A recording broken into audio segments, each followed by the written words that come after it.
Si Wendsler Nosie goza, Stinaya Sling, Bildagoteel Stop, which now here San Carlos Apache Mahinko. My name is Wendsler Nosie. I'm a San Carlos Apache, and on my mother's side, Yavapai, I'm Stinaya, and also Bildagoteel from the bands. And I'm enrolled in San Carlos, but I'm home here at the Bildagoteel, Oak Flats. These are my indigenous homelands that I'm referring to, and San Carlos is more or less was a concentration camp, and later becoming the San Carlos Apache Reservation. And being that these lands were taken away from us, we were forced to be enrolled in San Carlos. So that's what my background is. Stinayan people are the people who are holy, and Bildagoteel comes from the bands of with Geronimo that defended the land for what it was. You know, it was a place of a mother that gave life to everyone, and so that's my identity and who I am. The Bildagoteel in Apache, the name of Oak Flats. I guess to make someone understand it is that there's different parts of the world that has deities, and this is one of them. So before there was any newcomers coming to the area, the native tribes, the indigenous people, congregated here. And each one of the tribes have a perspective of the deities.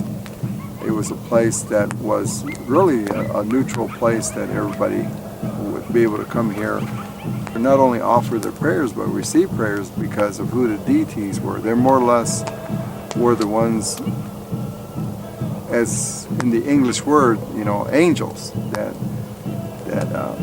converse with the people about how to be, you know, how to be in life and what the beginning was. Migration began to take place, and it really changed to where it forced a lot of people onto reservations. And but the Apaches here held out as long as they could, and that's why we have this one place here called Apache Leap, where those that did not want to be exiled out of the area and be placed on the reservation as prisoners of war, knowing what San Carlos was like, was there was no way they were going to go. There was no way that they were going to change their life. And there's also corridors here that led to underneath the earth that provided protection to the indigenous people when Mother Earth was cleansing itself. So here is a very, very unique place and a very sacred and holy place, not only to the Apaches, but many, many indigenous people. This place is one place that you'll find many medicine plants and many roots that, you know, provided for ailments. And not only that, you know, there was abundance of water and from the animals, and that's why we say that, you know, you could be born here and you could die here of old age. And it had everything, you know, everything that would make a community be a very healthy community. You don't find these places in many areas, you know, so to us this place is a female. I mean, Mother Earth is a female, but this particular place here, you know, adds on to it like a daughter, and it's a female that is able to provide all that for a human being, and they're very unique, and these places are only found in certain places, you know, in the world, but this is one of them here. The area here has always been the homelands of our people, and it wasn't until they created these boundaries, and even the first boundary of the reservation, this was in it, and it was one of the areas that they tried to, by executive order, take the land. But you know, I guess it's really to understand and see it from our perspective, because you know, there's those in my generation and before that we really don't see boundaries.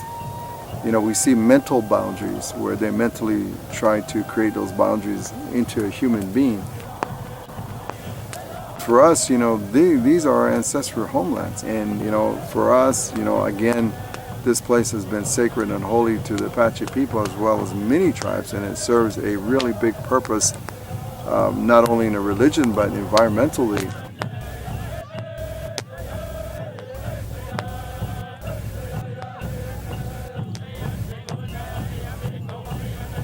For me to come back here is because of the negligence of the United States, the negligence of even information that they have, but yet refuse those informations, you know, to allow something like Resolution Copper to do what it's doing. I can't ever disregard that. That I seen my grandfather, my uncles, my dad, you know, cry and waste their life away, waiting for the United States to fulfill their promises that we would, you know, eventually return back to our homelands. And that never happened. And I remember as around 6, 7 years old, telling my dad, his brothers, my grandfather that I'll go back. And I remember them crying and then laughing and saying, well, if you ever do, we'll go back with you. And, you know, so all these promises that the United States made to our people was never fulfilled. It was really an insult to see what the United States was doing and had been doing to our people. And so, you know, I had to come back. If the United States was never going to fulfill their promises, then I was going to step out of the picture and come home, because you know, for me, I'm not only doing it for myself, but for the family I came from, and for those that mentally, you know, we're stuck on the reservation as though that's where we came from and that's who we are. And then America, like here, you know, wanting to erase our identity, and especially through the religion, and that was enough, you know. And so for me, it was to vacate and return home and see, you know, what they would do with me on the religious grounds, because I'm here back for that religious purpose, to protect our deities, because that's really crucial in being who we are from the beginning to when the end of time comes. See what happens, you know. I don't know. I only have reference from the past what they did to our people, and a lot of these 1800 laws haven't changed. But as I said before, I'm not going anywhere, because spiritually I'm free, you know, and that's the greatest part. I really believe for myself is that I'm spiritually free. I've regained my sovereignty, you know, in my religion, and not being suppressed anymore, and telling me that I got to do all this religion on the reservation and nowhere else. Now I come home to fulfill that part of it, where it was born and where it was given to us from the Creator. I'm now back to where it originated from. So, you know, they can never take that away from me. And my life has been different, you know, ever since, because I do sense that freedom inside me in my spiritual ways, because I can actually be where the songs came from. I can actually hear the deities where they live. I can actually be among the environment, which is life, which is spirit, that coexists with them, and to be one with them is a really, really great feeling. So, you know, for me, I've already broke that battle line already, you know. But now to do it for all, then you have to face these other consequences, you know, for everyone. But I'm here. I'm not going anywhere. This is where I'll be.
at that